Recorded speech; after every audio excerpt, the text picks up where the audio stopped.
ನಮಸ್ಕಾರ. ಹಾಂಗ್ಕಾಂಗ್ ವಿರುದ್ಧ ಶ್ರೀಲಂಕಾ ಗೆದ್ದ ಬಳಿಕ ಏಷ್ಯಾ ಕಪ್ನ ಪಾಯಿಂಟ್ಸ್ ಟೇಬಲ್ನಲ್ಲಾಯಿತು ದೊಡ್ಡ ಕೋಲಾಹಲ. ಟೀಂ ಇಂಡಿಯಾ ಹೊಡೆಯಿತು ಬಂಪರ್ ಲಾಟರಿ. ಸೂಪರ್ 4ನಿಂದ ಹೊರಬಿದ್ದವು ಈ 4 ತಂಡಗಳು. ಹಾಗಾದರೆ ಸುದ್ದಿಯ ಸಂಪೂರ್ಣ ಮಾಹಿತಿ ಏನು? ಅಷ್ಟಕ್ಕೂ ಹಾಂಗ್ಕಾಂಗ್ ವಿರುದ್ಧ ಲಂಕಾ ಗೆದ್ದ ಬಳಿಕ ಬಿಡುಗಡೆ ಆಗಿರುವ ಏಷ್ಯಾ ಕಪ್ನ ಹೊಸ ಪಾಯಿಂಟ್ಸ್ ಟೇಬಲ್ ಪಟ್ಟಿ ಯಾವ ರೀತಿಯಾಗಿದೆ ಗೊತ್ತಾ?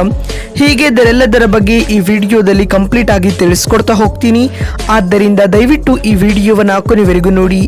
ಆದರೆ ಅದಕ್ಕಿಂತಲೂ ಮುನ್ನ ಯಾರನ್ನೂ ನಮ್ಮ ಚಾನೆಲ್ಗೆ ಸಬ್ಸ್ಕ್ರೈಬ್ ಮಾಡಿಲ್ವೋ, ಸೊ ದಯವಿಟ್ಟು ಈ ಕೂಡಲೇ ನಮ್ಮ ಚಾನೆಲ್ಗೊಂದು ಸಬ್ಸ್ಕ್ರೈಬ್ ಮಾಡಿ ಮತ್ತು ಈ ಕೂಡಲೇ ಈ ವಿಡಿಯೋಗೊಂದು ಲೈಕ್ ಮಾಡಿ. ಹೌದು, ನಿನ್ನೆ ದುಬೈ ಅಂತಾರಾಷ್ಟ್ರೀಯ ಕ್ರೀಡಾಂಗಣದಲ್ಲಿ ನಡೆದ ಏಷ್ಯಾ ಕಪ್ 2025ರ 8ನೇ ಪಂದ್ಯದಲ್ಲಿ ಹಾಂಗ್ಕಾಂಗ್ ತಂಡದ ವಿರುದ್ಧ ಶ್ರೀಲಂಕಾ ತಂಡ 7 ವಿಕೆಟ್ಗಳ ಭರ್ಜರಿ ಗೆಲುವು ದಾಖಲಿಸಿದೆ ಸ್ನೇಹಿತರೆ. ಈ ಗೆಲುವಿನೊಂದಿಗೆ ಲಂಕಾ ತಂಡ ಟೂರ್ನಿಯಲ್ಲಿ ತಾನಾಡಿದ 2 ಪಂದ್ಯಗಳಿಂದ 2ರಲ್ಲಿ ಗೆಲುವು ದಾಖಲಿಸಿ ಇದೀಗ ಸೂಪರ್ 4 ಹಂತಕ್ಕೆ ಬಹುತೇಕವಾಗಿ ಲಗ್ಗೆ ಇಟ್ಟಿದಂತಾಗಿದೆ ಬಂಧುಗಳೇ.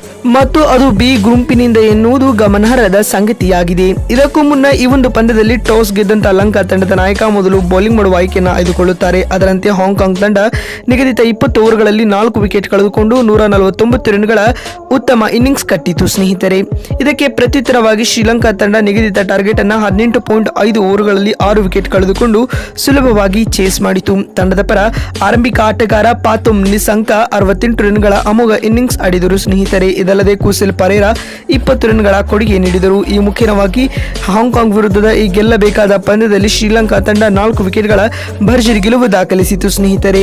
ಇನ್ನು ಈ ಗೆಲುವಿನೊಂದಿಗೆ ಲಂಕಾ ತಂಡ ಇದೀಗ ಬಿ ಗ್ರೂಪಿನಲ್ಲಿ ಅಂಕಪಟ್ಟಿಯಲ್ಲಿ ಅಗ್ರಸ್ಥಾನದಲ್ಲಿ ಕುಳಿತುಕೊಂಡಿದೆ. ಇತ್ತ ಈ ಸೋಲಿನೊಂದಿಗೆ ಹಾಂಗ್ಕಾಂಗ್ ತಂಡ ಟೂರ್ನಿಯಿಂದ ಹೊರಬಿದ್ದಿದೆ ಸ್ನೇಹಿತರೆ. ಹಾಗಾದರೆ ಇದೀಗ ಹಾಂಗ್ಕಾಂಗ್ ವಿರುದ್ಧ ಲಂಕಾ ಗೆದ್ದ ಬಳಿಕ ಬಿಡುಗಡೆಯಾಗಿರುವ ಏಷ್ಯಾ ಕಪ್ನ ಹೊಸ ಪಾಯಿಂಟ್ಸ್ ಟೇಬಲ್ ಪಟ್ಟಿ ಯಾವ ರೀತಿಯಾಗಿದೆ ಅಂತ ನೋಡ್ತಾ ಬರುವುದಾದ್ರೆ, ಮೊದಲನೇದಾಗಿ ಎ ಗುಂಪಿನಿಂದ ಮಾತನಾಡುವುದಾದ್ರೆ, ಎ ಗುಂಪಿನಿಂದ ಭಾರತ ತಾನಾಡಿದ 2 ಪಂದ್ಯಗಳಿಂದ 2ರಲ್ಲಿ ಗೆಲುವು ದಾಖಲಿಸಿ 4 ಅಂಕಗಳನ್ನು ಪಡೆದುಕೊಂಡು ಇದೀಗ ಲಂಕಾ ಗೆದ್ದಿರುವ ಕಾರಣ ಟೀಂ ಇಂಡಿಯಾ ಅಧಿಕೃತವಾಗಿ ಸೂಪರ್ 4ಗೆ ಎಂಟ್ರಿ ನೀಡಿದೆ. ಇದು ಟೀಂ ಇಂಡಿಯಾಗೆ ಗುಡ್ ನ್ಯೂಸ್ ಅಂತಾನು ಹೇಳಬಹುದು. ಇನ್ನು ದ್ವಿತೀಯ ಸ್ಥಾನದಲ್ಲಿ ಪಾಕ್ ತಂಡವಿದ್ದು, ಪಾಕ್ ಆಡಿದ 2 ಪಂದ್ಯಗಳಿಂದ 1 ಸೋಲು 1 ಗೆಲುವು ಕಂಡು 2 ಅಂಕಗಳೊಂದಿಗೆ 2ನೇ ಸ್ಥಾನದಲ್ಲಿದ್ದರೆ, 3ನೇ ಸ್ಥಾನದಲ್ಲಿ ಯುಎಇ ತಂಡವಿದ್ದು, ಯುಎಇ ಕೂಡ 2 ಪಂದ್ಯಗಳಿಂದ 1 ಗೆಲುವು ಕಂಡು 2 ಅಂಕಗಳೊಂದಿಗೆ ನೆಟ್ ರನ್ ಆಧಾರದ ಮೇಲೆ ತೃತೀಯ ಸ್ಥಾನದಲ್ಲಿದೆ. ಒಮಾನ್ ಇಲ್ಲಿವರೆಗೂ ಗೆಲುವಿನ ಖಾತೆ ತೆರೆಯಲಾಗದೆ ಇದೀಗ ಸೂಪರ್ 4ನಿಂದಾಗಿ ಅಧಿಕೃತವಾಗಿ ಹೊರಬಿದ್ದಿದೆ. ಇನ್ನು ಬಿ ಗುಂಪಿನ ಬಗ್ಗೆ ಮಾತನಾಡುವುದಾದರೆ, ಬಿ ಗುಂಪಿನಿಂದ ಲಂಕಾ ತಾನಾಡಿದ 2 ಪಂದ್ಯಗಳಿಂದ 2ರಲ್ಲಿ ಗೆಲುವು ದಾಖಲಿಸಿ 4 ಅಂಕಗಳೊಂದಿಗೆ ಮೊದಲ ಸ್ಥಾನದಲ್ಲಿದ್ದರೆ, ಅಫ್ಘಾನ್ ದ್ವಿತೀಯ ಸ್ಥಾನದಲ್ಲಿದೆ.